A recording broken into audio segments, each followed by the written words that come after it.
ಎಲ್ಲರಿಗೂ ಸ್ವಾಗತ. 2024ನೇ ಸಾಲಿನಲ್ಲಿ KCET ಅರ್ಜಿಗಳನ್ನ ನಾವು ಈಗ ಬಿಡುಗಡೆ ಮಾಡ್ತೀವಿ. ಜನವರಿ 10 ಅಥವಾ 15 ಒಳಗಡೆ. ಮೊದಲು ಏನಾಗ್ತಾ ಇತ್ತು, ಎಲ್ಲ ಹುಡುಗರು ಯಾರು CET ಪರೀಕ್ಷೆ ಬರೀತಾರೆ ಅವ್ರು ಮಾತ್ರ ಈ ಅರ್ಜಿಗಳನ್ನ ತುಂಬಿಸ್ತಿದ್ರು. ಜೊತೆಗೆ ಮೆಡಿಕಲ್ ಸೀಟ್ ಹಂಚಿಕೆಗಾಗಿ ನೀಟ್ ರಿಸಲ್ಟ್ಸ್ ಬಂದ ಮೇಲೆ ಇನ್ನೊಮ್ಮೆ ಅವರ ಹೊಸದಾಗಿ ನೀಟ್ ಕೌನ್ಸಿಲಿಂಗ್ಗೆ ಅಂತ ಅರ್ಜಿ ಸಲ್ಲಿಸ್ತಿದ್ರು. ಆದರೆ ಈ ಬಾರಿ ಕಾಮನ್ ಅಪ್ಲಿಕೇಶನ್ ಇರುತ್ತೆ. ಕಾಮನ್ ಅಪ್ಲಿಕೇಶನ್ ಅಂದರೆ ಸೀಟ್ ಅಲಾಟ್ಮೆಂಟ್ಗೆ ಅಂತ ಇನ್ನೊಮ್ಮೆ ಬಂದು ನೀವು ಮೆಡಿಕಲ್ ಸೀಟ್ ಅಲಾಟ್ಮೆಂಟ್ಗೆ ಅಂತ ಅಪ್ಲಿಕೇಶನ್ ಹಾಕೋ ಅವಶ್ಯಕತೆ ಇಲ್ಲ. KEAಲಿ ಒನ್ಸ್ ಫಾರ್ ಆಲ್ ಇದೇ ಅರ್ಜಿಯನ್ನ ಎಲ್ಲಾ ಹುಡುಗರು ಫಿಲ್ ಮಾಡಬೇಕು. ಜೊತೆಗೆ ಇದು ಈ ಅಪ್ಲಿಕೇಶನ್ ಕಮ್ ವೆರಿಫಿಕೇಶನ್ ಮೋಡ್ ನಲ್ಲಿ ಇರುತ್ತೆ. ಅಂದ್ರೆ ಇನ್ನೊಮ್ಮೆ ವೆರಿಫಿಕೇಶನ್ಗೋಸ್ಕರ KEAಗೆ ಬರೋ ಅವಶ್ಯಕತೆ ಇಲ್ಲ. ಏನು ಡೀಟೇಲ್ಸ್ ಅರ್ಜಿಯಲ್ಲಿ ನೀವು ಭರ್ತಿ ಮಾಡ್ತೀರಾ ಅದ್ರ ಮೇಲೆನೆ ವೆರಿಫಿಕೇಶನ್ ಸ್ಲಿಪ್ ಜನರೇಟ್ ಆಗುತ್ತೆ. ಸೊ ಎಲ್ಲ ಗಮನಿಸಿ, ಇಂಜಿನಿಯರಿಂಗ್ ಮತ್ತು ಮೆಡಿಕಲ್ಗೆ ಕಾಮನ್ ಆಗಿರೋಂಥ ಅಪ್ಲಿಕೇಶನ್ ಇದು. ಹಾಗಿದ್ರೆ ಮೆಡಿಕಲ್ಗೆ ನಾವು ಬೇರೆ NTA ಏನು ಅರ್ಜಿ ಕರೀತಾರೆ ಅದನ್ನ ಭರ್ತಿ ಮಾಡಿ NTA ಕಂಡಕ್ಟ್ ಮಾಡುವಂಥ ನೀಟ್ ಎಕ್ಸಾಮ್ ಬರಿಬಾರ್ದ ಅಂದ್ರೆ ಖಂಡಿತ ಬರಿಬೇಕು. NTA ಅವರು ರಿಲೀಸ್ ಮಾಡೋ ಅಪ್ಲಿಕೇಶನ್ ನೀವು ಫಿಲ್ ಮಾಡಿ ನೀಟ್ ಎಕ್ಸಾಮ್ನ ಕೂಡ ಬರಿಬೇಕು. ಆದ್ರೆ ಸೀಟ್ ಅಲಾಟ್ಮೆಂಟ್ಗೆ ಎಕ್ಸಾಮ್ ರಿಸಲ್ಟ್ಸ್ ಆದ್ಮೇಲೆ ಏನು ಇನ್ನೊಮ್ಮೆ ಅಪ್ಲಿಕೇಶನ್ ಹಾಕ್ತಾ ಇದ್ರಿ ಅದು ಇನ್ನು ಮುಂದೆ ಇರೋದಿಲ್ಲ, ಅದು ಈಗ್ಲೇನೆ ಹಾಕ್ಬೇಕಿರತ್ತೆ. ಎಕ್ಸಾಮ್ ರಿಸಲ್ಟ್ಸ್ ಬಂದ್ಮೇಲೆ ನಾವು ಒಂದು ಚಿಕ್ಕ ಇಂಟರ್ಫೇಸ್ ಕೊಡ್ತೀವಿ. ಅದರಲ್ಲಿ ನಿಮ್ಮ ರಿಜಿಸ್ಟ್ರೇಷನ್ ನಂಬರ್ ಮತ್ತು ನೀಟ್ ನಲ್ಲಿ ಏನ್ ಸ್ಕೋರ್ ಮಾಡಿದೀರಾ ಅದನ್ನ ನೀವು ಭರ್ತಿ ಮಾಡಬೇಕು. ಬಟ್ ಅಪ್ಲಿಕೇಶನ್ ಈಗ್ಲೇನೆ ಹಾಕ್ಬೇಕಿರತ್ತೆ. ಸೊ ಈ common application cum verification mode ನಲ್ಲಿರುವಂತ ಅರ್ಜಿಯನ್ನ ಹೇಗೆ ಭರ್ತಿ ಮಾಡಬೇಕು ಅನ್ನೋದನ್ನ ನಾನು ಈಗ ನಿಮ್ಗೆ ತೋರಿಸ್ಕೊಡ್ತೀನಿ. ಈಗ KCET ಮತ್ತು UG ನೀಟ್ಗೆ ಒಂದೇ ರೀತಿಯಾದ ಅಪ್ಲಿಕೇಶನ್ ಇರೋದ್ರಿಂದ ಇದು ಎಲ್ಲಿ ಲಭ್ಯ ಆಗತ್ತೆ ಅಂದ್ರೆ ಆಫ್ಟರ್ ಜನವರಿ 10th ನಮ್ಮ ವೆಬ್ಸೈಟ್ ಅಂದ್ರೆ kea.kar.nic.in ಈ ವೆಬ್ಸೈಟ್ಗೆ ಹೋದಾಗ ನಿಮ್ಗೆ ಈ ಲಿಂಕ್ ಇರುತ್ತೆ, KCET ಅಪ್ಲಿಕೇಶನ್ ಲಿಂಕ್ ಅಂತ. ನೀವು ಅದರ ಮೇಲೆ ಕ್ಲಿಕ್ ಮಾಡಿದ್ರೆ ನಿಮ್ಗೆ ಮೊದಲನೇದಾಗಿ ಕಾಣಿಸೋ ಅಂತ ಸ್ಕ್ರೀನು ಈ ಅರ್ಜಿಯನ್ನ ಭರ್ತಿ ಮಾಡೋದಿಕ್ಕೆ ಬೇಕಾದಂತ ದಾಖಲಾತಿಗಳ ಪಟ್ಟಿ ಅಂದ್ರೆ documents required for filling this application ಅಂತ. ಬಹಳ ಹೆಚ್ಚಿನ ರೆಕಾರ್ಡ್ಸ್ ಏನು ಬೇಕಾಗೋದಿಲ್ಲ. ನಿಮ್ದು 10th standard marks card, second PUC ಈಗಾಗಲೇ ಪಾಸ್ ಆಗಿದ್ರೆ ಅದ್ರದ್ದು ಮಾರ್ಕ್ಸ್ ಕಾರ್ಡ್, ನಿಮ್ಮ ಫೋಟೋ ಜೊತೆಗೆ ನಿಮ್ಮ ಸಿಗ್ನೇಚರ್, ಥಂಬ್ ಇಂಪ್ರೆಷನ್ ಇರೋಂಥ JPG ಫಾರ್ಮ್ಯಾಟ್ಸು, ಸ್ಟಡಿ ಸರ್ಟಿಫಿಕೇಟ್ಸು ಇವಿಷ್ಟು ಬೇಕಾಗತ್ತೆ. ಜೊತೆಗೆ ನಿಮ್ಮ ಮೀಸಲಾತಿಗಳು ಅಂದರೆ ಏನು ರಿಸರ್ವೇಷನ್ಸ್ ಕ್ಲೇಮ್ ಮಾಡ್ತೀರಾ ಅದಕ್ಕೆ ಅವಶ್ಯ ಇರೋಂಥ ಎಲ್ಲ RD ಸರ್ಟಿಫಿಕೇಟ್ ಅಂದರೆ ಕಾಸ್ಟ್, ಇನ್ಕಮ್ ಅಥವಾ 371J ಈ ರೀತಿಯಾದ ಯಾವುದೇ ರಿಸರ್ವೇಷನ್ಸ್ ನೀವು ಕ್ಲೇಮ್ ಮಾಡಬೇಕಾದ್ರೆ ಅದರದ್ದು RD ಸರ್ಟಿಫಿಕೇಟ್ಸ್ ನಿಮ್ಮ ಹತ್ರ ಇರಬೇಕು. ಇದು ರಿಕ್ವೈರ್ಡ್ ಸರ್ಟಿಫಿಕೇಟ್ಸ್. ಸೊ ಈಗ ನೀವು ಅದರ ಕೆಳಗಡೆ ರಿಕ್ವೈರ್ಡ್ ಡಾಕ್ಯುಮೆಂಟ್ಸ್ ಏನು ಪಟ್ಟಿ ಇರುತ್ತೆ ಅದ್ರ ಕೆಳಗಡೆ ನೀವು ಹೋದಾಗ ಅಲ್ಲೇನಿರುತ್ತೆ, proceed to login for registered users, proceed to registration for new user ಅಂತ ಇರುತ್ತೆ. ಸೊ ನೀವು ನ್ಯೂ ಯೂಸರ್ ಅಂದರೆ ಹೊಸ ಬಳಕೆದಾರರಾಗಿರೋ ಕಾರಣ ನೀವು ನ್ಯೂ ಯೂಸರ್ ಮೇಲೇ ಕ್ಲಿಕ್ ಮಾಡಿ. ಸೊ ರಿಜಿಸ್ಟ್ರೇಷನ್ ಫಾರ್ಮ್ ಓಪನ್ ಆಯಿತು. ಏನಂತ ಅಂದರೆ ಇದು UG CET, UG NEET, architecture, UG paramedical ಕೋರ್ಸಸ್ಗೆ ಒಂದೇ ಅರ್ಜಿ ಇದು. ಮೊದಲನೇದಾಗಿ ಅದು ನಿಮಗೆ ಒಂದು ಪ್ರಶ್ನೆನ ಕೇಳುತ್ತೆ, ನೀವು KCEAB ಅಂದರೆ ಸ್ಟೇಟ್ ಬೋರ್ಡಿಂದ 10th standard SSLC exam pass ಆಗಿದ್ದೀರಾ ಅಂತ. ಹೌದು ಅಂದರೆ ಹೌದು ಕ್ಲಿಕ್ ಮಾಡಿ. ಇಲ್ಲ ಅಂತ ಯಾರ್ಯಾರು ಹುಡುಗರು ಹೇಳಬೇಕು ಅಂದರೆ CBSE, ICSE, IG ಮತ್ತು ಔಟ್ಸೈಡ್ ಕರ್ನಾಟಕದಿಂದ ಓದಿರೋಂಥ ಹುಡುಗರು ನೋ ಅಂತ ಕ್ಲಿಕ್ ಮಾಡಬೇಕು. ಕರ್ನಾಟಕ ಸ್ಟೇಟ್ ಬೋರ್ಡಿಂದ ಪಾಸಾಗಿರೋರು 10th ಸ್ಟ್ಯಾಂಡರ್ಡ್ನ ಎಸ್ ಅಂತ ಕ್ಲಿಕ್ ಮಾಡಿ. ಸೊ ನೀವು ಎಸ್ ಅಂತ ಕ್ಲಿಕ್ ಮಾಡಿದ ಕೂಡಲೇ ನೀವು ನೋಡ್ತಾ ಇದ್ದೀರಾ SLC ನೋಂದಣಿ ಸಂಖ್ಯೆಯನ್ನು ನಮೂದಿಸಿ ಅಂತ ಕೇಳ್ತಿದೆ. ಸೊ ನಾನೀಗ ಒಂದು ಟೆಸ್ಟ್ ಕೇಸ್ಗೆ ಒಂದು ನೋಂದಣಿ ಸಂಖ್ಯೆ ರಿಜಿಸ್ಟರ್ ನಂಬರ್ನ ನಾನು ನಮೂದಿಸ್ತಾ ಇದ್ದೀನಿ.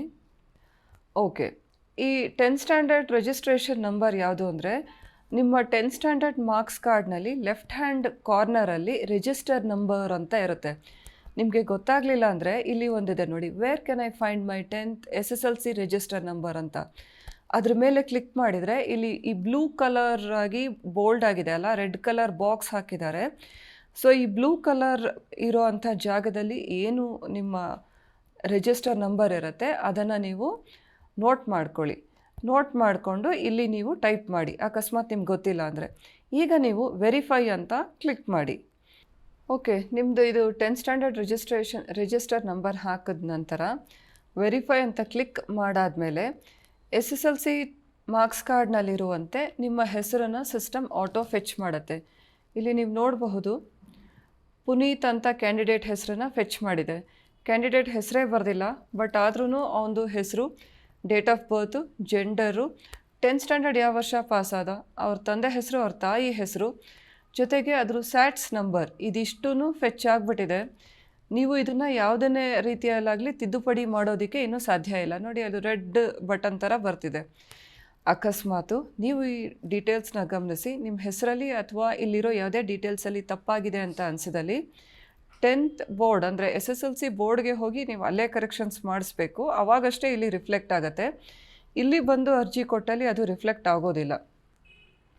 ಹಾಗೆ ಕೆಳಗಡೆ ನಿಮ್ಮ ವಿದ್ಯಾರ್ಹತೆ ಏನು ಅಂತ ಕೇಳ್ತಿದೆ. ಸೊ ಎಲ್ಲ ಹುಡುಗರು 12th ಸ್ಟ್ಯಾಂಡರ್ಡ್ ಅಂತಲೇ ಹಾಕಬೇಕು. ಇನ್ನು ರಾಷ್ಟ್ರೀಯತೆ, ನೀವು ಇಂಡಿಯನ್ ಇದ್ದೀರಾ ಅಥವಾ ಫಾರಿನ್ ನ್ಯಾಷನಲ್ ಇದ್ದೀರಾ ಅಂತ. ಫಾರಿನ್ ನ್ಯಾಷನಲ್ ಅಂದರೆ ನೀವು NRI ಆಗಿರ್ಬೋದು, OCI ಅಂದರೆ ಓವರ್ಸೀಸ್ ಸಿಟಿಸನ್ ಆಫ್ ಇಂಡಿಯಾ ಆಗಿರಬಹುದು. ಈಗ ನಾನು ಇಂಡಿಯನ್ ಅಂತ ಚೂಸ್ ಮಾಡ್ತಾ ಇದ್ದೀನಿ.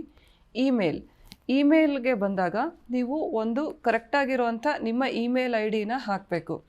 ಇಲ್ಲಿ ನಾನು ಅವೈಲಬಲ್ ಇರೋ ಇಮೇಲ್ ID ಹಾಕಿದ್ದೀನಿ, ನೀವು ಕರೆಕ್ಟಾಗಿರೋದನ್ನು ಹಾಕಬೇಕು. ಯಾಕೆಂದರೆ ಮುಂದೆ ಎಲ್ಲ ರೀತಿಯಾದ ಕಮ್ಯುನಿಕೇಷನ್ಸು ಈ ಇಮೇಲ್ ID-ಗೆ ಆಗುತ್ತೆ. ಸೊ ನೀವು ಯಾವುದೋ ಒಂದು ಹಾಕ್ಬಿಟ್ಟೆ, ನನಗೆ ಅದರದ್ದು ಏನು ಹಾಕಿದೆ ಇಮೇಲ್ ID ನಂಗೆ ನೆನಪಾಗ್ತಿಲ್ಲ, ಅದ್ರ ಪಾಸ್ವರ್ಡ್ ಗೊತ್ತಿಲ್ಲ ಅಂದರೆ ಮುಂದೆ ಆಗುವಂಥ ಕಮ್ಯುನಿಕೇಷನ್ಸ್ಗೂ ನಿಮಗೆ ಗೊತ್ತಾಗೋದಿಲ್ಲ. ತದನಂತರ ನೀವು ಒಂದು ಕ್ಯಾಪ್ಚಾ ಹಾಕಬೇಕಾಗತ್ತೆ. ಇಲ್ಲಿ ಏನು ಡಿಸ್ಪ್ಲೇ ಆಗ್ತಿದೆ ಅದು ಕ್ಯಾಪ್ಚಾನ ಸ್ವಲ್ಪ ಗಮನ ಇಟ್ಟು ಕರೆಕ್ಟಾಗಿ ನೋಡಿ ಹಾಕಿ. ನಂತರ ನಿಮ್ಮ ಮೊಬೈಲ್ ಸಂಖ್ಯೆಯನ್ನು ಹಾಕಬೇಕು. ಮೊಬೈಲ್ ಸಂಖ್ಯೆ ಅಂದರೆ ನೀವು ಕರೆಕ್ಟಾಗಿ ಯೂಸ್ ಮಾಡೋ ಅಂಥ ಮೊಬೈಲೇ ಆಗಬೇಕು. ಏಕೆಂದರೆ ಎಲ್ಲ SMS ಅಲರ್ಟ್ ಮೆಸೇಜಸ್ಸು ಜೊತೆಗೆ OTP ನಿಮ್ಮ ಲಾಗಿನ್ ID ಕೂಡ ಇದೇ ಮೊಬೈಲ್ ಸಂಖ್ಯೆಗೆ ಹೋಗುತ್ತೆ. ಸೊ ಅಕಸ್ಮಾತು ನೀವು ನಿಮಗೆ ಗೊತ್ತೇ ಇರದೇ ಇರೋವಂಥದ್ದು, ಇಲ್ಲ ಸೈಬರ್ ಸೆಂಟ್ರವ್ರಿಗೆ ನಾನು ಅಪ್ಲಿಕೇಶನ್ ಕೊಟ್ಟಿದ್ದೀನಿ, ಆ ಸೈಬರ್ ಸೆಂಟ್ರ್ ಅವರೇ ಏನೋ ಒಂದು ಮೊಬೈಲ್ ನಂಬರ್ ಹಾಕ್ಬಿಟ್ರು ಅಂದರೆ ಮುಂದೆ ಎಲ್ಲ ಸಮಸ್ಯೆ ನಿಮಗೆ ಆಗುತ್ತೆ. ಏಕೆಂದರೆ SMS ಬರೋದಿಲ್ಲ, OTP ಬರೋದಿಲ್ಲ, ಲಾಗಿನ್ ID ಕೂಡ ನಿಮ್ಮ ಮೊಬೈಲ್ಗೆ ಬರದೇ ಹೋಗುತ್ತೆ. ಸೊ ಈಗ ನಾನು ಒಂದು ಕರೆಕ್ಟಾಗಿರೋವಂಥ ಮೊಬೈಲ್ ಸಂಖ್ಯೆ ನಾನು ಬಳಸೋವಂಥದ್ದನ್ನೇ ಹಾಕ್ತೀನಿ. ಓಕೆ, ಇದಾದಮೇಲೆ ನೀವು ಒಂದು ಪಾಸ್ವರ್ಡನ್ನು ಜನ್ರೇಟ್ ಮಾಡಬೇಕು. ಪಾಸ್ವರ್ಡ್ ಜನ್ರೇಟ್ ಮಾಡಬೇಕು ಅಂದರೆ ಅದರಲ್ಲಿ ಮಿನಿಮಮ್ 8 ಕ್ಯಾರೆಕ್ಟರ್ಸ್ ಇರಬೇಕು. ಮತ್ತು ನೀವು ಏನು ಪಾಸ್ವರ್ಡ್ ಕ್ರಿಯೇಟ್ ಮಾಡಿದ್ದೀರಾ ಅದನ್ನು ಇನ್ನೊಮ್ಮೆ ಕನ್ಫರ್ಮ್ ಮಾಡಿ. ಸೊ ಇದಿಷ್ಟು ರಿಜಿಸ್ಟ್ರೇಷನ್ ಫಾರ್ಮ್ನಲ್ಲಿ ಭರ್ತಿ ಮಾಡಬೇಕಾಗಿರೋಂಥ ಡೀಟೇಲ್ಸು. ಈಗ ನಾನು ಇದನ್ನು ರಿಜಿಸ್ಟ್ರೇಷನ್ ಅಥವಾ ನೋಂದಣಿ ಮೇಲೆ ಕ್ಲಿಕ್ ಮಾಡ್ತೀನಿ. ಇಲ್ಲಿ ನಾವು ಇನ್ನೊಮ್ಮೆ ಈ ಸ್ಕ್ರೀನ್ನ ತೋರಿಸ್ಬೇಕು ನಾನು ನಿಮಗೆ, ಏಕೆಂದರೆ ಇದು 10th ಮಕ್ಕಳಿಗೆ, ಅಂದರೆ ಕರ್ನಾಟಕ ಸ್ಟೇಟ್ ಬೋರ್ಡ್ನಿಂದ 10th ಸ್ಟ್ಯಾಂಡರ್ಡ್ ಪಾಸ್ ಆದವರು. ಯಾರು ನೋ ಅಂತ ಕ್ಲಿಕ್ ಮಾಡ್ತಾರೆ ಅವರಿಗೆ ಇಲ್ಲಿ ಏನೇನು ಡೀಟೇಲ್ಸು ಔಟ್ ಆಫ್ ಹೆಚ್ಚಾಗಿ ಬಂದ್ಬಿಟ್ಟಿದೆ, name, gender, father's name, mother's name ಮತ್ತು ಸ್ಯಾಟ್ಸ್ ನಂಬರು, ಇದು ಯಾವುದು ಬರೋದಿಲ್ಲ. ಅವರೇನೆ ಟೈಪ್ ಮಾಡಬೇಕಿರುತ್ತೆ. CBSE, ICSE, IG ಇದೆಲ್ಲ ಮತ್ತು ಔಟ್ಸೈಡ್ ಕರ್ನಾಟಕ ಓದಿರೋವಂಥ ಮಕ್ಕಳು. ಸೊ ಟೈಪ್ ಮಾಡಿದಾಗ ಅವರು ಗಮನಿಸಬೇಕಾಗಿರೋ ಮುಖ್ಯವಾದ ವಿಚಾರ ಅಂದರೆ ಸ್ಯಾಟ್ಸ್ ನಂಬರ್. ಎಷ್ಟೊಂದು ಸೆಂಟ್ರಲ್ ಸಿಲೆಬಸ್ ಇರೋ ಮಕ್ಕಳಿಗೆ ಅವ್ರ ಸ್ಯಾಟ್ಸ್ ನಂಬರ್ ಏನು ಅಂತ ಗೊತ್ತಿರೋದಿಲ್ಲ. ಅವರು ಎಲ್ಲಿ ಸ್ಕೂಲಿಂಗ್ ಮಾಡಿದ್ದಾರೆ 1 to 10th ಆ ಸ್ಕೂಲಿಗೆ ಹೋಗಿ ಅವರು ಅಲ್ಲಿಂದ ತೊಗೊಳ್ಬೇಕು ಈ ಸ್ಯಾಟ್ಸ್ ನಂಬರ್ನ ನೋಡಿ ಕರೆಕ್ಟಾಗಿ ಹಾಕಬೇಕು. ಸೊ ಕರೆಕ್ಟಾಗಿ ಸ್ಯಾಟ್ಸ್ ನಂಬರ್ನ ನೀವು ಟೈಪ್ ಮಾಡದೆ ಹೋದರೆ CBSE, ICSE ಮಕ್ಕಳಿಗೆ ಅದು ಸ್ಕ್ರೀನ್ ಮುಂದಕ್ಕೆ ಹೋಗೋದಿಲ್ಲ. ಸೊ ಇಲ್ಲಿ ಒಂದು ಹರ್ಡಲ್ ಬರುತ್ತೆ. ಕರೆಕ್ಟಾಗಿರೋಂಥ ಸ್ಯಾಟ್ಸ್ ನಂಬರ್ನ ಔಟ್ಸೈಡ್ ಸ್ಟೇಟ್ ಬೋರ್ಡ್ ಮಕ್ಕಳು ತಮ್ಮ ಶಾಲೆಗಳಿಂದ ಪಡೆದುಕೊಂಡು ನಮೂದಿಸಬೇಕು. ಮತ್ತು ಮಿಕ್ಕಿದ ಈ ಎಲ್ಲ ಡೀಟೇಲ್ಸ್ನು ಅವರೇ ಟೈಪ್ ಮಾಡಬೇಕಿರುತ್ತೆ. ಸೊ ಸ್ಯಾಟ್ಸ್ ನಂಬರ್ ಹಾಕಾದ್ಮೇಲೆ ಇಲ್ಲಿರೋ ಡೀಟೇಲ್ಸ್ ಕರೆಕ್ಟ್ ಇದೆಯಾ ಇಲ್ಲೋ ಅಂತ ಸಿಸ್ಟಮ್ ಮತ್ತೊಮ್ಮೆ ಚೆಕ್ ಮಾಡುತ್ತೆ. ಸೊ ಸ್ಯಾಟ್ಸ್ ನಂಬರ್ ವ್ಯಾಲಿಡ್ ಇಲ್ಲ ಅಂದರೆ ಮತ್ತೆ ಸ್ಕ್ರೀನ್ ಮುಂದಕ್ಕೆ ಹೋಗಲ್ಲ, ಅಲ್ಲೇ ಸ್ಟ್ರಕ್ ಆಗ್ತಾ ಇರುತ್ತೆ, ನಾಟ್ ಅ ವ್ಯಾಲಿಡ್ ಸ್ಯಾಟ್ಸ್ ನಂಬರ್ ಅಂತ. ಹಾಗಾಗಿ ಕರೆಕ್ಟಾಗಿರೋ ಸ್ಯಾಟ್ಸ್ ನಂಬರ್ನ ನೀವು ಹಾಕಬೇಕು. ಸೊ ಈಗ ನಾನು ರಿಜಿಸ್ಟ್ರೇಷನ್ ಕಂಪ್ಲೀಟ್ ಮಾಡ್ತೀನಿ. ನೋಡಿ, ಈಗ ಇಲ್ಲಿ ಬರ್ತಾ ಇದೆ ಲಾಗಿನ್ ಡೀಟೇಲ್ಸು ಈ ಥರ ಇದೆ, ಜೊತೆಗೆ ಪಾಸ್ವರ್ಡು ನೀವು ಏನು ಕ್ರಿಯೇಟ್ ಮಾಡಿದ್ದೀರಾ ಅದೇ ಥರ ಅಂತ. ದಯವಿಟ್ಟು ಈ ಯೂಸರ್ ID ಅಂತ ಏನಿದೆ ಇದನ್ನು ನೋಟ್ ಮಾಡಿ ಇಟ್ಕೊಳ್ಳಿ. ನಿಮ್ಮ ರಿಜಿಸ್ಟರ್ಡ್ ಮೊಬೈಲ್ ನಂಬರ್ಗೆ ಕೂಡ ಈ ಯೂಸರ್ ID ಹೋಗಿರತ್ತೆ. ಬಟ್ ಸೇಫರ್ ಸೈಡು ಯಾವುದಾದ್ರೂ ಒಂದು ಡೈರಿಯಲ್ಲಿ ನೀವು ಬರೆದು ಇಟ್ಕೋಬೇಕು. ಇಲ್ಲ ಯಾವುದೋ ಸ್ಲಿಪ್ ಮೇಲೆ ಬರೆದು ಅದು ಕಳೆದೋಯ್ತು ಆ ಥರ ಆಗೋದಕ್ಕಿಂತ ಒಂದು ಕಡೆ ನೀಟಾಗಿ ನೋಟ್ ಮಾಡಿ ಇಟ್ಕೊಳ್ಳೋದು ಉತ್ತಮ. ಸೊ ನಾನು ಕೂಡ ಇದನ್ನು ನೋಟ್ ಮಾಡ್ಕೊಳ್ತಿದ್ದೀನಿ. ಮುಂದೆ ಎಲ್ಲ ಫರ್ದರ್ ಪ್ರೋಸೆಸ್ಗೆ ಇದು ಬೇಕಾಗತ್ತೆ ಲಾಗಿನ್ ID. ಈಗ ನೀವು ಓಕೆ ಅಂತ ಕ್ಲಿಕ್ ಮಾಡಿ. ಕ್ಲಿಕ್ ಮಾಡಾದಮೇಲೆ ಈಗ ಕಾಮನ್ ಆನ್ಲೈನ್ ಅಪ್ಲಿಕೇಶನ್ ಓಪನ್ ಆಯಿತು. ಈಗ ನೀವು ಲಾಗಿನ್ ID ಏನು ನೋಟ್ ಮಾಡ್ಕೊಂಡಿದ್ದೀರಾ ಅದನ್ನ ವಾಪಸ್ಸು ರೀಟೈಪ್ ಮಾಡಬೇಕು. ಜೊತೆಗೆ ನಿಮ್ಮ ಮೊಬೈಲ್ಗೆ ಕೂಡ ಇದು ಬಂದಿರುತ್ತೆ. ಪಾಸ್ವರ್ಡ್ ಏನು ಕ್ರಿಯೇಟ್ ಮಾಡಿದ್ದೀರಾ ಅದನ್ನೇ ಟೈಪ್ ಮಾಡಿ. ತದನಂತರ ಈಗ ನೀವು ಹೊಸ ಬಳಕೆದಾರ ಕ್ಲಿಕ್ ಮಾಡೋ ಹಾಗಿಲ್ಲ, ಯಾಕೆಂದರೆ ಈಗಾಗಲೇ ನೀವು ರಿಜಿಸ್ಟರ್ಡ್ ಯೂಸರ್ ಇದ್ದೀರಾ. ಲಾಗಿನ್ ಆಗಿ. ಅಲ್ಲಿ ಒಂದು ಆಪ್ಷನ್ ಇತ್ತು ಫರ್ಗಾಟ್ ಪಾಸ್ವರ್ಡ್ ಅಂತ. ಅಕಸ್ಮಾತ್ ನಿಮಗೆ ಪಾಸ್ವರ್ಡ್ ಮರ್ತೋದ್ರೆ ಆ ಆಪ್ಷನ್ನ ಉಪಯೋಗಿಸಿ.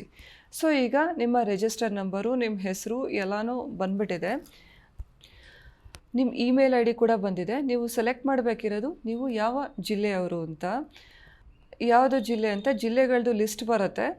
ಸೊ ಆ ಜಿಲ್ಲೆಗಳದ್ದು ಲಿಸ್ಟಿಂದ ನೀವು ಸೆಲೆಕ್ಟ್ ಮಾಡಬೇಕು. ಅಕಸ್ಮಾತ್ ನೀವು ಔಟ್ಸೈಡ್ ಕರ್ನಾಟಕ ಆದರೆ ಔಟ್ಸೈಡ್ ಕರ್ನಾಟಕ ಅಂತ ಚೂಸ್ ಮಾಡಬೇಕಿರುತ್ತೆ.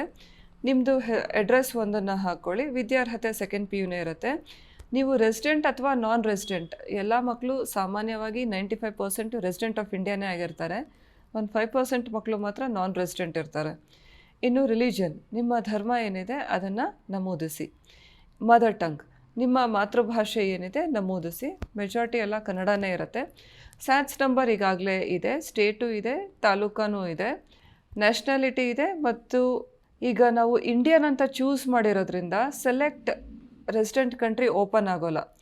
ಸಪೋಸ್ ನಾನೇನಾದರೂ ಇಲ್ಲಿ ನಾನ್ ರೆಸಿಡೆಂಟ್ ಇಂಡಿಯನ್ ಅಂದರೆ ಆಗ ನಾವು ಬೇರೆ ಯಾವ ದೇಶದಲ್ಲಿ ಈಗ ವಾಸವಾಗಿದ್ದೀವಿ ಅಂತ ನಾವು ಚೂಸ್ ಮಾಡಬಹುದು.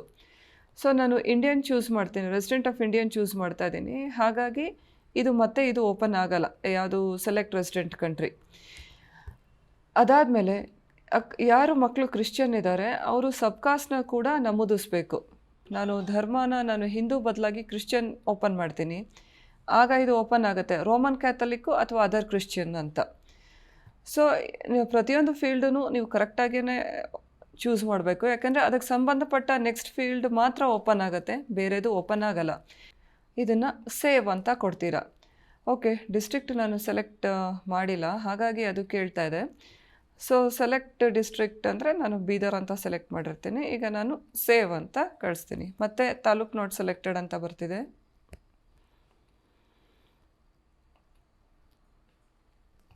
ಓಕೆ, ಸೊ ಇದು ನಮ್ಮದು ಜನರಲ್ ಡೀಟೇಲ್ಸ್. ಈ ಕಡೆ ನೀವು ನೋಡಿದರೆ ಲೆಫ್ಟ್ ಹ್ಯಾಂಡ್ ಕಾರ್ನರಲ್ಲಿ ಈ ಜನರಲ್ ಡೀಟೇಲ್ಸ್ ಅಂತ ಒಂದು ಬರುತ್ತೆ. ಈ ಅರ್ಜಿದು ನಾವು ಯಾವ್ಯಾವ ಸ್ಟೇಜಲ್ಲಿದ್ದೀವಿ ಅಂತ ಇಲ್ಲಿ ಗೊತ್ತಾಗ್ತಾ ಇರುತ್ತೆ. So general details saved successfully ಅಂತ ಆದಮೇಲೆ ಇದು ಓಪನ್ ಆಗುತ್ತೆ. ನಾವು ಆಯಿತು, ಇನ್ಫಾರ್ಮೇಷನ್ ಆಯಿತು. So will go to next page, ಮುಂದುವರಿಸು. ಸೇವ್ ಆದಮೇಲೆ ನೆಕ್ಸ್ಟ್ ಪೇಜ್. ಈಗ ಅರ್ಜಿಯಲ್ಲಿ ಎಷ್ಟು ಹಂತಗಳಿದೆ ಅಂತ ನೀವು ನೋಡಬಹುದು. ಮೊದಲನೇದಾಗಿ ಜನರಲ್ ಡೀಟೇಲ್ಸು ನೀವು ಫಿಲ್ ಮಾಡಿದ್ದು. ನಂತರ ಬರುವಂಥದ್ದು ಎಲಿಜಿಬಿಲಿಟಿ ಕ್ಲಾಸ್, ಅಂದರೆ ನೀವು ಅರ್ಹತಾ ಖಂಡಿಕೆ ಯಾವುದಕ್ಕೆ ಬರ್ತೀರಾ. Next reservation, study details. ಅದಾದಮೇಲೆ NRI ಪರ್ಸನ್ ನೀವಾಗಿದ್ದರೆ ಅದಕ್ಕೆ ರಿಲೇಟೆಡ್ ಆಗಿರೋಂಥ details, bank details, document uploading, next course details, ಯಾವ್ಯಾವ ಕೋರ್ಸ್ಗೆ ನೀವು ಅಪ್ಲೈ ಮಾಡ್ತಾ ಇದ್ದೀರಾ ಅಂತ. ಈಗ ಇಲ್ಲಿ ಕೆಲವೊಂದು ಕ್ವೆಶ್ಚನ್ಸ್ ಇರುತ್ತೆ, ನೀವು ಅದನ್ನ ಎಸ್ ಅಥವಾ ನೋ ಅಂತ ಆನ್ಸರ್ ಮಾಡಬೇಕು. NRI ವಾರ್ಡ್ ಅಥವಾ NRI ಕೆಳಗಡೆ ನೀವು ಸೀಟ್ನ ಚೂಸ್ ಮಾಡ್ತೀರಾ ಅಂತ ಹೌದು ಅಥವಾ ಇಲ್ಲ ಅಂತ ಹೇಳಬೇಕಾಗತ್ತೆ. ಸೊ ನಮ್ಮ 95% ಮಕ್ಕಳು NRI ಅಲ್ಲ, ಅವರು ನಾನ್ ರೆಸಿಡೆಂಟ್ ಇಂಡಿಯನ್ಸ್ ಅಲ್ಲ, ಇಂಡಿಯನ್ಸೇ. ಸೊ ನಾನು ಇಲ್ಲ ಅಂತ ಹೇಳ್ತಾ ಇದ್ದೀನಿ, NRIನಲ್ಲಿ ಕ್ಲೇಮ್ ಮಾಡಲ್ಲ ಅಂತ. 1ನೇ ತರಗತಿಯಿಂದ 12ನೇ ತರಗತಿಯವರೆಗೆ ಎಷ್ಟು ವರ್ಷ ಓದಿದ್ದೀರಾ ಅಂತ. ನಾನು 7 ಇಯರ್ಸ್ ಅಂತ ಹೇಳ್ತೀನಿ, ಯಾಕೆಂದರೆ ನಮ್ಮಲ್ಲಿ ಮೆಜಾರಿಟಿ ಎಲ್ಲ ಮಕ್ಕಳು 7 ಇಯರ್ಸ್ ಓದೇ ಇರ್ತಾರೆ, 1 to 12th. ಎರಡನೇದಾಗಿ ಅರ್ಹತಾ ಪರೀಕ್ಷೆ, ಸೆಕೆಂಡ್ PUC ಅಂದರೆ 12th, ಅದು ಎಲ್ಲಿ ಪಾಸ್ ಆಗ್ತಾ ಇದ್ದೀರಾ ಅಂತ. ಈಗ ಫಸ್ಟ್ PUCನೂ ಕೇಳಿದೆ, ಫಸ್ಟ್ PUC ಎಲ್ಲಿ ಪಾಸ್ ಆದ್ರಿ ಅಂತ, ಸೆಕೆಂಡ್ PUC ಅಥವಾ 12th ಸ್ಟ್ಯಾಂಡರ್ಡ್ ಎಲ್ಲಿ ಪಾಸ್ ಆದ್ರಿ ಅಂತ. ನಾನು ಎರಡನ್ನೂ ಕರ್ನಾಟಕ ಸ್ಟೇಟ್ ಬೋರ್ಡೇ ಕೊಡ್ತಾ ಇದ್ದೀನಿ. ಈ ಫಸ್ಟ್ PUC ಸೆಕೆಂಡ್ PUC ಎರಡೂ ಭಾಳ ಇಂಪಾರ್ಟೆಂಟ್ ಇರುತ್ತೆ, ಕರೆಕ್ಟಾಗಿರೋ ಡೀಟೇಲ್ಸೇ ನೀವು ಹಾಕಬೇಕು. ನೆಕ್ಸ್ಟು ಅದು PUCದು ರಿಜಿಸ್ಟರ್ ನಂಬರ್ ಅಂತ ಕೇಳುತ್ತೆ. ಅಂದರೆ ನೀವು ಕರ್ನಾಟಕ ಸ್ಟೇಟ್ ಬೋರ್ಡ್ ಸ್ಟೂಡೆಂಟ್ ನೀವಾಗಿದ್ದರೆ ಅಲ್ಲಿ ಒಂದು ರಿಜಿಸ್ಟರ್ ನಂಬರ್ ನಿಮಗೆ ಕೊಟ್ಟಿರ್ತಾರೆ ಅವರು, ಅದನ್ನು ನೀವು ಟೈಪ್ ಮಾಡಬೇಕು. ಈಗ ಅದು ನಿಮಗೆ ನಿಮ್ಮ ಕಾಲೇಜ್ನಲ್ಲಿ ಹೇಳ್ತಾರೆ.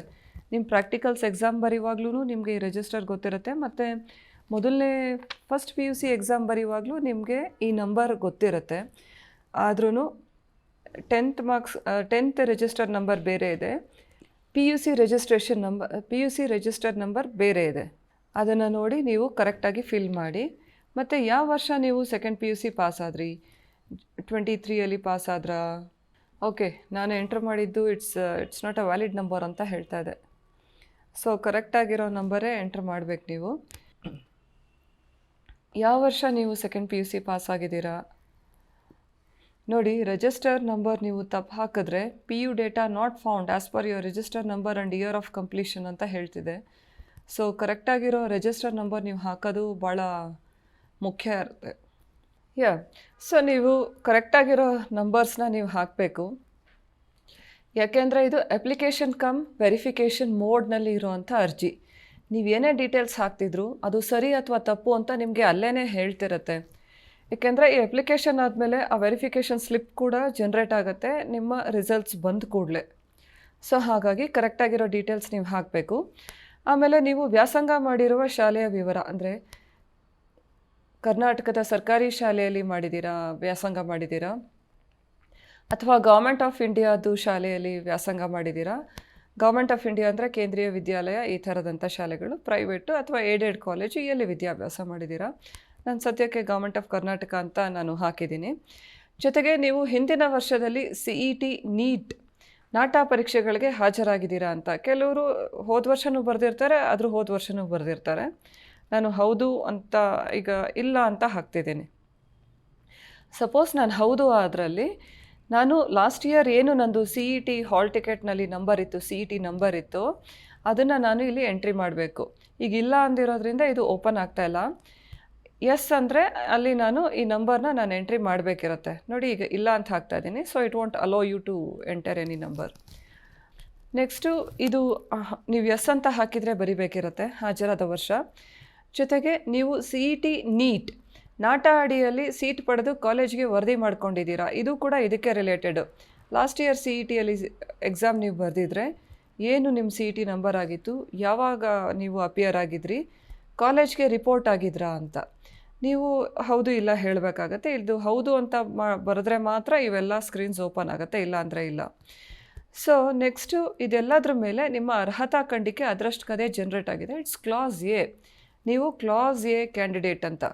ಸೊ ಇದು ಅಪ್ಲಿಕೇಶನ್ ಕಮ್ ವೆರಿಫಿಕೇಷನ್ ಮೋಡಲ್ಲಿ ಇರೋದ್ರಿಂದ ನಾನು ತಪ್ಪಾಗಿ ಏನಾದರೂ ಹಾಕಿದ್ರೆ ಅದು ನನಗಲ್ಲೇ ಹೇಳ್ತಿದೆ, it's not a valid number, ನಿಮ್ಮ ಡೇಟಾ ಕಾಣ್ತಾ ಇಲ್ಲ ಅಂತ. ಈಗ ನಾನು ಇದನ್ನು ಉಳಿಸು, ಸೇವ್ ಅಂತ ಕೊಡ್ತಾ ಇದ್ದೀನಿ. ಈಗ eligibility class details saved successfully ಅಂತ ಬಂತು. ಈಗ ಸಪೋಸ್ ನಾನು 7 ವರ್ಷ ಬದಲಾಗಿ ಕಡಿಮೆ ನಂಬರ್ಸ್ ಹಾಕಿ ನಮ್ಮ ತಂದೆ ತಾಯಿ ಇಲ್ಲಿ ಓದಿದ್ರು ಆ ಥರ ಎಲ್ಲ ಹಾಕಿದ್ರೆ ಆಗ ಎಲಿಜಿಬಿಲಿಟಿ ಕ್ಲಾಸು B, C ಆ ಥರ, ಅಥವಾ ನಮ್ಮ ತಂದೆ ತಾಯಿ ಡಿಫೆನ್ಸ್ನವರು ಅಂದರೆ, ಅಥವಾ ನಾನು ಹೊರನಾಡು ಗಡಿನಾಡು ಕನ್ನಡಿಗ ಅಂತ ಆ ಥರ ಕ್ವೆಶ್ಚನ್ಸ್ಗೆ ಎಸ್ ಅಂತ ನಾನು ಇಲ್ಲಿ ಕೊಟ್ಟಿದ್ರೆ ಆಗ ನನ್ನ ಕ್ಲಾಸು ಬೇರೆ ಬೇರೆ ಥರ ಆಗ್ತಾ ಇರುತ್ತೆ. ಸೊ ನೀವು ಏನು ಆಗಿದ್ದೀರಾ, ಏನು ಕ್ಲೈಮ್ ಮಾಡೋಕ್ಕೆ ಬಯಸ್ತಾ ಇದ್ದೀರಾ, ಅದ್ರ ಪ್ರಕಾರನೇ ನೀವು ಈ ಕ್ವೆಶ್ಚನ್ನೇರ್ನ ಫಿಲ್ ಮಾಡಬೇಕು.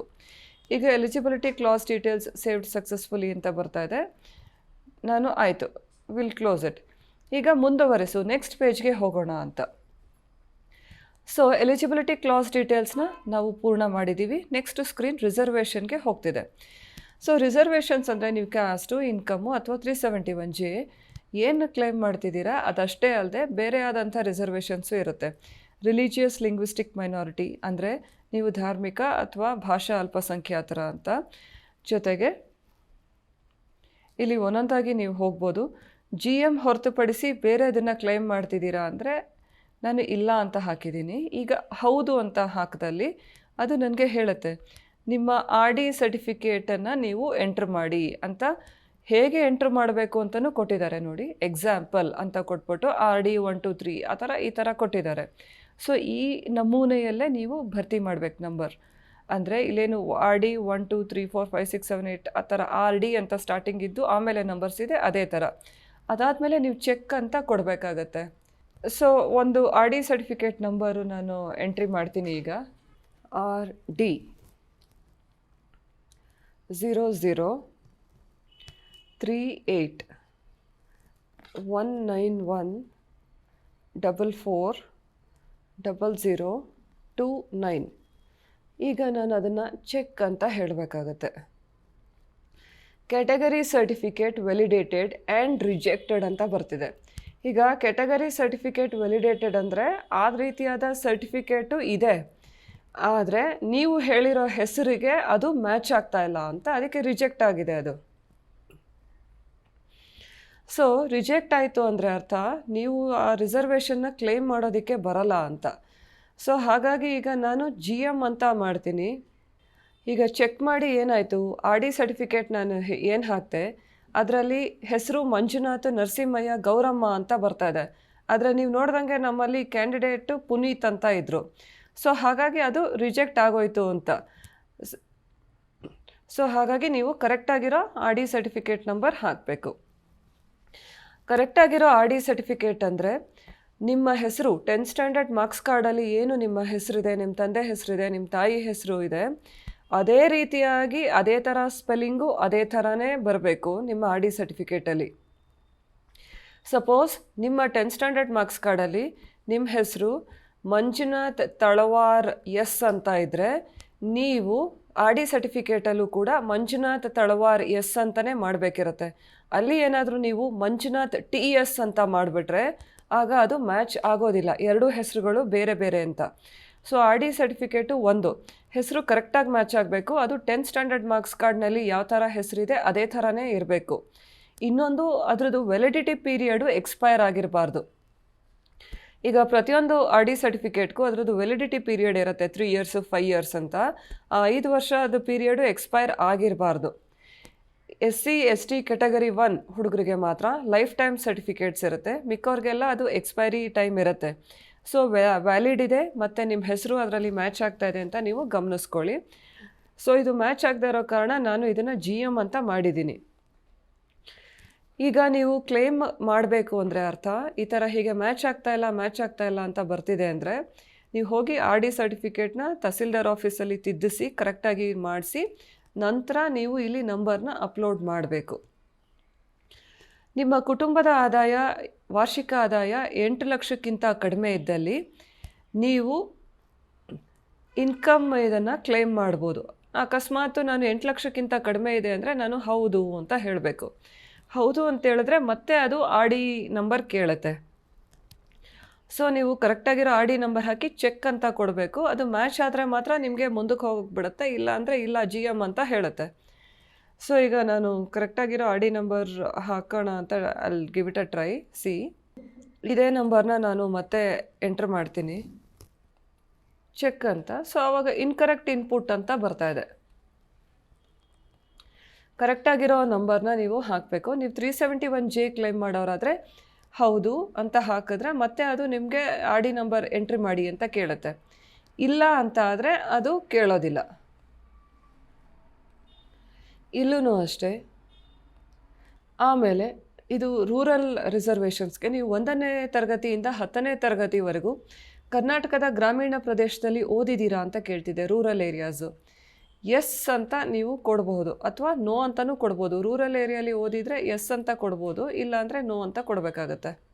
ನಾನು ಇಲ್ಲಿ ನೋ ಅಂತ ಕೊಟ್ಟಿದ್ದೀನಿ. ಆಮೇಲೆ ನೀವು ಲಿಂಗ್ವಿಸ್ಟಿಕ್ ಮೈನಾರಿಟಿ ಆ ಥರ ಏನಾದರೂ ಕ್ಲೇಮ್ ಮಾಡ್ತಾ ಇದ್ದೀರಾ ಅಂದರೆ ಅದು ಇಲ್ಲ ಅಂತಲೇ ಬರುತ್ತೆ. ಯಾಕೆಂದರೆ ನಾನು ಹಿಂದೂ ಅಂತ ಮೊದಲನೇ ಸ್ಕ್ರೀನಲ್ಲಿ ಕೊಟ್ಟಿರೋದ್ರಿಂದ ಇದು ನನಗೆ ಅಲೋ ಮಾಡಲ್ಲ ಎಸ್ ಅಂತ ತಗೊಳ್ಳೋದಕ್ಕೆ. ನೆಕ್ಸ್ಟು ನೀವು 1ನೇ ತರಗತಿಯಿಂದ 10ನೇ ತರಗತಿವರೆಗೂ ಕನ್ನಡ ಮಾಧ್ಯಮದಲ್ಲಿ ಓದಿದ್ದೀರಾ ಅಂತ ಕೇಳ್ತಿದೆ. ಹೌದು ಅಥವಾ ಇಲ್ಲ ಅಂತ ಹೇಳಬೇಕು. ಈಗ ನಾನು ಅದನ್ನು ಇಲ್ಲ ಅಂತ ಚೂಸ್ ಮಾಡಿದ್ದೀನಿ. ಲಿಂಗ್ವಿಸ್ಟಿಕ್ ಮೈನಾರಿಟಿ ಅಂದರೆ ನಾನು ಈಗಾಗಲೇ ಕನ್ನಡ ನನ್ನ ಮಾತೃಭಾಷೆ ಅಂತ ಹೇಳಿರೋದ್ರಿಂದ ಅದರಷ್ಟು ಕದೆ ಇಲ್ಲ ಅಂತಲೇ ಚೂಸ್ ಮಾಡಿದೆ. ಜಮ್ಮು ಕಾಶ್ಮೀರದ ಮೈಗ್ರೆಂಟ್ಸ್ ಮಕ್ಕಳು ನೀವಾಗಿದ್ದರೆ ಎಸ್ ಅಥವಾ ನೋ ಅಂತ ಕೊಡಬೇಕಾಗತ್ತೆ. ನಾನು ಇಲ್ಲ ಅಂತ ಕೊಡ್ತಾ ಇದ್ದೀನಿ. ಅದಲ್ಲದೆ ಬೇರೆ ಬೇರೆ ಆದಂಥ ರಿಸರ್ವೇಷನ್ಸ್ ಇರುತ್ತೆ. NCC, sports, defence, X defence, PH ಅಂತ. ಇದರಲ್ಲಿ ಯಾವುದಾದ್ರೂ ನೀವು ಇದ್ದೀರಾ ಅಂದರೆ ನಾನು ನೋಡೋಣ ಹೌದು ಅಂತ ಕೊಡ್ತಾ ಇದ್ದೀನಿ. ಹೌದು ಅಂತ ಕೊಟ್ಟಾಗ ಅದು ಕೇಳುತ್ತೆ, ಇಲ್ಲ ನೀವು NCC ಕ್ಲೇಮ್ ಮಾಡ್ತೀರಾ, sports, scouts and guides, defence, PH, Anglo Indian ಏನು ಕ್ಲೇಮ್ ಮಾಡ್ತೀರಾ ಅಂತ. ನಾನು PH ಅಂತ ಚೂಸ್ ಮಾಡ್ತಾ ಇದ್ದೀನಿ. PHಲ್ಲೇ ಸಬ್ ಲೆವೆಲ್ ಇರುತ್ತೆ, ಅಂದರೆ ಲೋ ವಿಷನ್ನು, ಬ್ಲೈಂಡ್ನೆಸ್ಸು ಆ ಥರ. ಸೊ ಇವಾಗ ನಾನು ಹಾರ್ಡ್ ಆಫ್ ಹಿಯರಿಂಗ್ ಚೂಸ್ ಮಾಡ್ತಾ ಇದ್ದೀನಿ. ಮತ್ತು ಅದು ಸರ್ಟಿಫಿಕೇಟ್ ಡೀಟೇಲ್ಸ್ ಕೇಳುತ್ತೆ. ಯಾವುದು ಕೇಂದ್ರ ಸರ್ಕಾರ ಇಶ್ಯೂ ಮಾಡಿದೆ ಆ ಸರ್ಟಿಫಿಕೇಟ್ ನಂಬರ್ನ ನೀವು ಎಂಟ್ರಿ ಮಾಡಬೇಕಿರುತ್ತೆ. ತದನಂತರ ನಾನು ಜಸ್ಟ್ ಒಂದು ನಂಬರ್ ಹಾಕ್ತಾ ಇದ್ದೀನಿ, ಸಬ್ಮಿಟ್ ಅಂತ ಕೊಡಬೇಕು. ಈಗ ಇದೆಲ್ಲ ಆದಮೇಲೆ ನನಗೆ ಅದು ಹೇಳ್ತಿದ್ದಾರೆ ಏನಂತ ಅಂದರೆ, ನೀವು ರಿಸರ್ವೇಷನ್ ಕ್ಲೇಮ್ ಮಾಡಿರೋದು ಒಂದೇ ಒಂದು, ಅದು PH. ಇದೆಲ್ಲದಕ್ಕೂ ನಾನು ನೋ ಅಂತಲೇ ಕೊಟ್ಟಿದ್ದೀನಿ. ಮತ್ತು ಅದ್ರ ಸರ್ಟಿಫಿಕೇಟ್ ನಂಬರ್ ಈ ಥರ ಇದೆ, ಡೀಟೇಲ್ಸ್ ಆಫ್ ಹಿಯರಿಂಗ್ ಈ ಥರ ಇದೆ. ಇದು ಇಟ್ಕೋಬೇಕಾ ಡಿಲೀಟ್ ಮಾಡಬೇಕಾ ಅಂತ. ಡಿಲೀಟ್ ಮಾಡಬೇಕು ಅಂದರೆ ಇಲ್ಲಿ ಹೋಗಿ ಡಿಲೀಟ್ ಮಾಡಬಹುದು ನಾವು. ಸೊ ಈಗ ಡಿಲೀಟ್ ಒತ್ತಿ ಬೇರೆ ಏನಾದರೂ ಚೂಸ್ ಮಾಡ್ಬೋದು, Anglo Indian.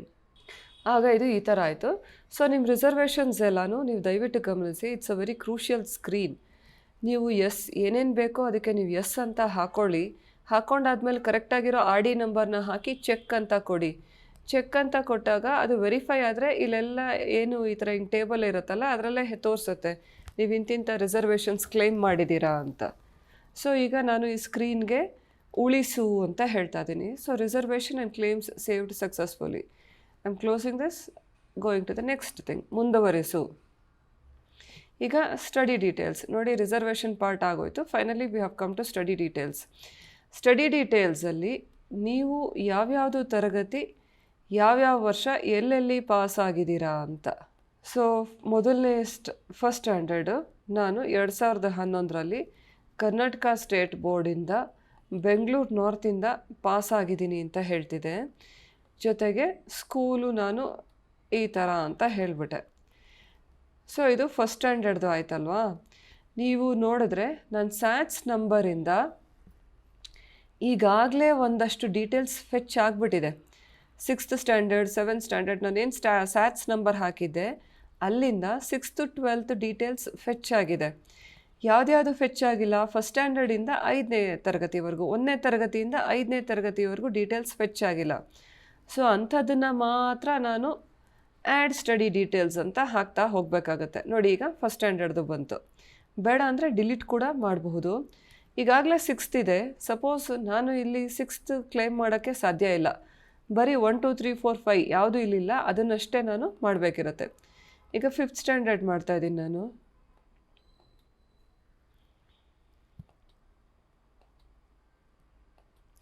So Bengaluru north ಅಂತಲೇ ಹಾಕ್ತಾಯಿದ್ದೀನಿ. ಸ್ಕೂಲ್ನ ಕೂಡ ಸೆಲೆಕ್ಟ್ ಮಾಡೋಕ್ಕೆ ಹೇಳ್ತಾ ಇದ್ದಾರೆ. ಬಟ್ ನಾವು ಅಂದ್ಕೊಳ್ಳೋಣ ನಾವು ಓದಿರೋ ಶಾಲೆಗಳದ್ದು ಪಟ್ಟಿ ಇದರೊಳಗೆ ಇಲ್ಲ ಅಂತ. ಆಗ ಏನು ಮಾಡಬೇಕು ಅಂತ.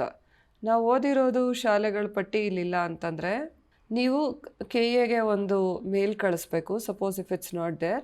ಆಗ ನಾವು ನಿಮಗೆ ಒಂದು ಅದರ್ಸ್ ಅಂತ ಎಂಟ್ರ್ ಮಾಡೋದಕ್ಕೆ ಅವಕಾಶ ಕೊಡ್ತೀವಿ. ಸೊ ಆ್ಯಂಡ್ ಸ್ಟಡಿ ಡೀಟೇಲ್ಸ್ ಅಂತ ಹೇಳಿ ಅದು ಆಗೋಯ್ತು.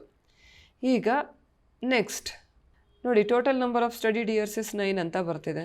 ಈಗ ನಿಮ್ಮ ಅರ್ಜಿಯಲ್ಲಿ ಜನರಲ್ ಡೀಟೇಲ್ಸ್ ಫಿಲ್ ಮಾಡಿದ್ದೀರಾ, eligibility class, reservation, study details ಎಲ್ಲ ಆಗಿದೆ. NRI ನಾವು ಕ್ಲೈಮ್ ಮಾಡಿಲ್ಲ, ಇಂಡಿಯನ್ ಅಂತ ಹಾಕಿದ್ದೀವಿ, ಆಯಿತು. ಸೊ ಆ ಸ್ಟೇಜ್ಗೆ ಅದು ಹೋಗೋದಿಲ್ಲ. ಈಗ ಬ್ಯಾಂಕ್ ಡೀಟೇಲ್ಸ್ ಇಲ್ಲಿ ಹಾಗೇ ಇರುತ್ತೆ, ನೀವು ಜಸ್ಟ್ ಮುಂದುವರೆಸು ಅಂತ ಕೊಡಬೇಕಾಗತ್ತೆ. Next bank details. ಈ ಬ್ಯಾಂಕ್ ಡೀಟೇಲ್ಸ್ ಭಾಳ ಮುಖ್ಯ, ಏಕೆಂದರೆ ನಿಮಗೆ ಫೀಸ್ ರೀಫಂಡ್ ಬರಬೇಕಾದ್ರೆ ಕರೆಕ್ಟಾಗಿರುವಂಥ account number, bank name, branch, IFSC code ಇದೆಲ್ಲ ಫಿಲ್ ಮಾಡಬೇಕಿರತ್ತೆ. ತಪ್ಪಾದರೆ ನಿಮಗೆ ರೀಫಂಡ್ ಬರೋದು ಲೇಟ್ ಆಗುತ್ತೆ ಅಥವಾ ಬರೋದಿಲ್ಲ. ಆಗ ನೀವು ಮತ್ತೆ ನನಗೆ ಹಣ ಬಂದಿಲ್ಲ ಅಂತ ಇಲ್ಲಿ ಬರ್ತಾ ಇರಬೇಕಾಗತ್ತೆ, KAಗೆ ಮೇಲ್ ಕಳಿಸೋದು ಆ ಥರ. ನಾನು ಸುಮ್ಮನೆ ಹಾಕ್ತಾಯಿದ್ದೀನಿ. ನೀವು ಕರೆಕ್ಟಾಗಿರೋವಂಥ ನಿಮ್ಮ ಹೆಸರು, ಬ್ಯಾಂಕ್ ಹೆಸರು, ಬ್ರ್ಯಾಂಚ್ ಎಲ್ಲಿದೆ, IFSC ಕೋಡ್. IFSC ಕೋಡಲ್ಲಿ ಮಧ್ಯ ಕಾಮ ಹಾಕೋದು, ಹೈಫನ್ ಹಾಕೋದು ಆ ಥರ ಏನೂ ಮಾಡಬಾರ್ದು, ಬರೀ ನಂಬರ್ ಅಷ್ಟೇ, ಸ್ಪೇಸು ಬಿಡಬಾರ್ದು. ಇನ್ನು ಅಕೌಂಟ್ ನಂಬರನ್ನು ಕೂಡ ನೀವು ಎಂಟ್ರಿ ಮಾಡಬೇಕಿರುತ್ತೆ. ಮತ್ತು ನೀವು ಅದು ಕರೆಕ್ಟಾಗಿ ಕನ್ಫರ್ಮ್ ಮಾಡಲಿ ಅಂತ ಎಂಟರ್ ಅಕೌಂಟ್ ನಂಬರ್ ಅಂತ ಹೇಳ್ತಾ ಇದೆ. ಈಗ ನೆಕ್ಸ್ಟು ನಾನು ಸೇವ್ ಮಾಡಿ ಅಂತ ಹೇಳ್ತಿದ್ದೀನಿ, ಆಯಿತಾ. So bank details saved. ನಾವು I should go to next screen. ಈಗ ಇದಿಷ್ಟೂ ನಾವು ಫಿಲ್ ಮಾಡಿದ್ದೀವಿ. ಡಾಕ್ಯುಮೆಂಟ್ ಅಪ್ಲೋಡಿಂಗ್ ಶುರುವಾಗಿದೆ. Final screen almost. ಅಂದರೆ 10th ಸ್ಟ್ಯಾಂಡರ್ಡ್ ಮಾರ್ಕ್ಸ್ ಕಾರ್ಡು. ನಾನು ಆಂಗ್ಲೋ ಇಂಡಿಯನ್ ಚೂಸ್ ಮಾಡಿರೋದ್ರಿಂದ ಆಂಗ್ಲೋ ಇಂಡಿಯನ್ ಇದು ಕೂಡ ಬರ್ತಾ ಇದೆ. ರಿಸರ್ವೇಷನ್ಸಲ್ಲಿ ಏನೇನು ಕ್ಲೇಮ್ ಮಾಡಿರ್ತೀವೋ ಅವೆಲ್ಲನೂ ಅಪ್ಲೋಡಿಂಗಿಗೆ ಕೇಳುತ್ತೆ, along with passport size photo, thumb photo and signature. So ಈಗ ಇದನ್ನೆಲ್ಲ ನಾನು ಅಪ್ಲೋಡ್ ಮಾಡಿ ಆಗಿದೆ ಅಂತ ಅಂದ್ಕೊಳ್ಳೋಣ. ಅಪ್ಲೋಡ್ ಮಾಡಾದಮೇಲೆ we should see download reference document. ಏನೇನು ಅಪ್ಲೋಡ್ ಮಾಡಿದ್ದೀರಾ ಅಂತ ನೀವು ಒಂದು ಎಂಟ್ರ್ ಮಾಡಿ ಇಟ್ಕೋಬೇಕಾಗತ್ತೆ. ಇದಾದ ನಂತರ ಸೊ ಈಗ ಡಾಕ್ಯುಮೆಂಟ್ ಪಟ್ಟಿಲಿರೋ ಎಲ್ಲ ಫೈಲ್ಸ್ನೂ ನೀವು ಅಪ್ಲೋಡ್ ಮಾಡಿ ಅಂತ ಕೇಳ್ತಿದೆ. ಅದಾದಮೇಲೆ ನಾವು ಕೋರ್ಸ್ ಡೀಟೇಲ್ಸ್ಗೆ ಹೋಗಬೇಕು. ಬಟ್ ಕೋರ್ಸ್ ಡೀಟೇಲ್ಸ್ಗೆ ಹೋಗೋಕ್ಕೆ ಸಾಧ್ಯ ಇಲ್ಲ ಅನ್ಲೆಸ್ ಇದನ್ನು ಕಂಪ್ಲೀಟ್ ಆಗದೆ ನೆಕ್ಸ್ಟ್ ಸ್ಕ್ರೀನ್ಗೆ ಅದು ಹೋಗಲ್ಲ. You have to be here only. Okay, ಈಗ ಅಪ್ಲೋಡಿಂಗ್ ಡಾಕ್ಯುಮೆಂಟ್ಸ್ ಅಂತ ಏನದು ಕೇಳ್ತಾ ಇತ್ತು. ಐ ಹ್ಯಾವ್ ಅಪ್ಲೋಡೆಡ್ ಇಟ್ ನಾವು. ಈಗ ಇದಿಷ್ಟು ಏನೇನು ನಾನು ರಿಸರ್ವೇಷನ್ಸ್ ಹೇಳಿದ್ದೆ, 10th ಸ್ಟ್ಯಾಂಡರ್ಡು, ಆಂಗ್ಲೋ ಇಂಡಿಯನ್ನು, ಜೊತೆಗೆ ಪಾಸ್ಪೋರ್ಟ್ ಸೈಜ್ ಫೋಟೋ, ಥಂಬು, ಸಿಗ್ನೇಚರು, ಎಲ್ಲ ಡಾಕ್ಯುಮೆಂಟ್ಸ್ನೂ ಅಪ್ಲೋಡ್ ಮಾಡಿದ್ದೀವಿ. ಸಪೋಸ್ ಅಪ್ಲೋಡ್ ಮಾಡಿರೋಂಥ ಡಾಕ್ಯುಮೆಂಟ್ ತಪ್ಪಾಗಿದೆ ಅಂದರೆ ನಾವು ಅದನ್ನ ಡಿಲೀಟ್ ಕೂಡ ಮಾಡಬಹುದು, ಮತ್ತು ಫ್ರೆಶ್ ಆಗಿ ಅಪ್ಲೋಡ್ ಮಾಡ್ಬೋದು. ಜೊತೆಗೆ ಇಲ್ಲಿ ಡೌನ್ಲೋಡ್ ರೆಫರೆನ್ಸ್ ಡಾಕ್ಯುಮೆಂಟ್ಸ್ ಅಂತಿರುತ್ತೆ. ಏನೇನು ಅಪ್ಲೋಡ್ ಮಾಡಿದ್ದೀವಿ ಅದನ್ನೆಲ್ಲ ಒಮ್ಮೆ ಇಲ್ಲಿ ಡೌನ್ಲೋಡ್ ಮಾಡಿ ಕೂಡ ನೋಡಬಹುದು. ಸೊ ಈಗ ಅಪ್ಲೋಡಿಂಗ್ ಆಯಿತು, ನಾನು ನೆಕ್ಸ್ಟ್ ಅಂತ ಹೇಳ್ತಾ ಇದ್ದೀನಿ.